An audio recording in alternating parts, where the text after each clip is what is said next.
प्रणाम भगवान। आत्मदर्शी बाबा नगीना सिंह जी के द्वारा रचित अद्भुत ग्रंथ वेदांत वचन और एपिसोड है भगवान आज 9th।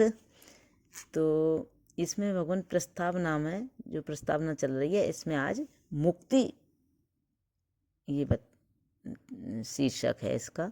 तो ये भी भगवान लंबा है तो इसको कई उसमें लेंगे। मुक्ति शब्द का अर्थ है बंधन से स्वतंत्रता प्राप्त करना। मुक्ति शब्द का अर्थ है बंधन से स्वतंत्रता प्राप्त करना। अब प्रश्न यह है कि किसको स्वतंत्रता प्राप्त करनी पड़ती है और वह बंधन जिससे मुक्ति प्राप्त करनी है किस प्रकार का है। हम पहले वर्णन कर चुके हैं कि आत्मा पूर्ण स्वतंत्र है और सब प्रकार से परिपूर्ण है, इसलिए वह किसी प्रकार बंदी नहीं हो सकता। अब रहा जीवात्मा। जीवात्मा की खोज हम कर चुके हैं।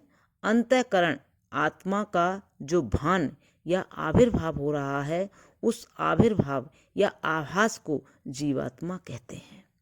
जब तक अंतःकरण का अस्तित्व रहता है उसमें आत्मा के सतचित आनंद स्वरूप का आभास बराबर बना रहता है। अंतःकरण की विद्यमानता के कारण आत्मा से वह पृथक होकर दिखाई देता है और व्यक्तिगत रूप से आत्मा से भिन्न अस्तित्व रखता प्रतीत होता है। इसका उदाहरण ब्रह्म विद्या का रहस्य जानने वाला गुरु अपने विशेष सुयोग्य और प्रिय शिष्यों को रहस्य विद करने के लिए ऐसे दिया करते हैं कि सूर्य की धूप दिन में एक मकान की दीवार पर पड़कर उसको प्रकाशित करती है, या जैसे कमरे में एक मोमबत्ती चारों दीवारों को प्रकाशित करती है। परंतु यदि सूर्य व मोमबत्ती के सामने एक स्वच्छ कलाईदार दर्पण रख दिया जाए तो दर्पण के परिणाम के अनुसार एक दूसरा प्रकाशमय टुकड़ा सूर्य या मोमबत्ती के प्रकाश से प्रकाशित दीवार पर प्रकट होता हुआ दृष्टिगोचर होता है। यदि दर्पण को हिलाओ तो यह प्रकाशित टुकड़ा हिलता दृष्टिगोचर होता है और नीचे ऊंचे करो तो नीचा ऊंचा होता मालूम होता है। यह प्रकाश दुगना प्रकाश है। एक प्रकाश तो दीवार पर पहले सूर्य का था, परंतु उनके ऊपर दूसरा प्रकाश दर्पण के प्रतिबिंब का प्रकट होकर सूर्य के प्रकाश से पृथक दिखाई देने लगा और दर्पण की गति से गतिशील ज्ञात हुआ। इसको बाबा नगीना सिंह साहब जैसे रहस्यविद ब्रह्मवेता द्विगुण ब्रह्म बोलते हैं। ब्रह्म तो सर्वत्र विद्यमान है, परंतु जहां अंतःकरण का दर्पण विद्यमान हो वहां चेतन आत्मा का आभास यानी प्रतिबिंब सामान्य चेतन से दुगना और उससे पृथक दृष्टिगोचर होता है। चेतन आत्मा तो अकर्ता, अभोक्ता और असंग है, परंतु यह दुगुण ब्रह्म जिसको सामान्य भाषा में जीवात्मा कहते हैं, अंतःकरण की गति के कारण गतिशील भोक्ता और संगी प्रतीत होता है। वास्तव में जिस तरह आत्मा जो असल में बिंब है, असंग और अकर्ता अभोक्ता है, वैसा ही उसका प्रतिबिंब भी है।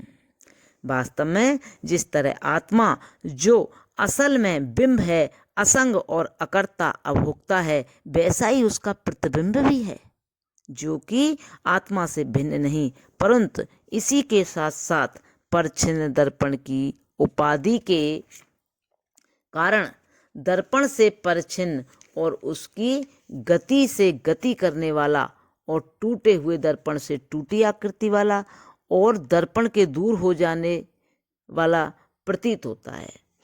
जब तक यह दर्पण स्थित रहता है उस समय तक अज्ञानी को जीवात्मा स्वतः स्थित मालूम देती है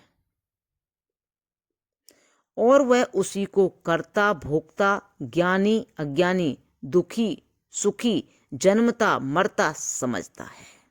लेकिन ज्ञानवान दर्पण की विद्यमानता होते हुए भी जीवात्मा को इस कारण कि वह स्वयं आत्मा ही है और केवल दर्पण के द्वारा प्रतिबिंब हुआ भिन्न होकर दिखाई देता है। यह जान जाता है।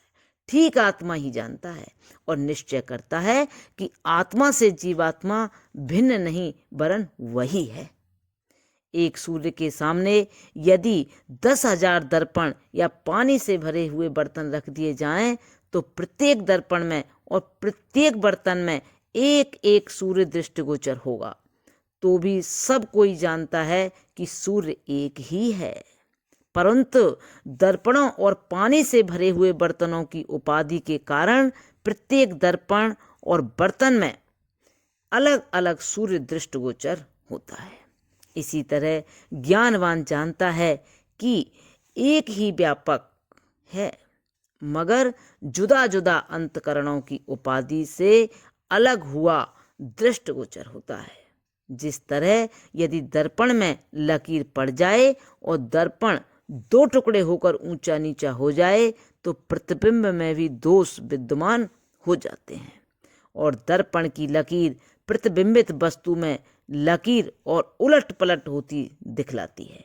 यद्यपि प्रतिबिंबित वस्तु ज्यों की त्यों स्थित होती है, इसी तरह अंतःकरण की बनावट के दोष या उसका ऊंचा नीचापन, शुद्ध मलिन स्वभाव जीवात्मा को विकारी अर्थात पुण्य या पाप वाला, उत्साह वाला या अनुत्साह वाला होने का भान कराता है।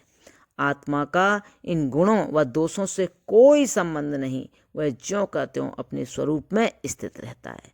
अब हम देखते हैं कि जब तक अंतःकरण का दर्पण स्थिर रहता है तब तक जीवात्मा बंधा हुआ कर्ता भोक्ता के समान मालूम होता है। ऐसे ही जन्मता मरता तथा आवागमन चक्र में भ्रमता हुआ मालूम होता है। अब भगवान यहाँ से आगे कर लेंगे। प्रणाम भगवान। ओम शांति शांति शांति।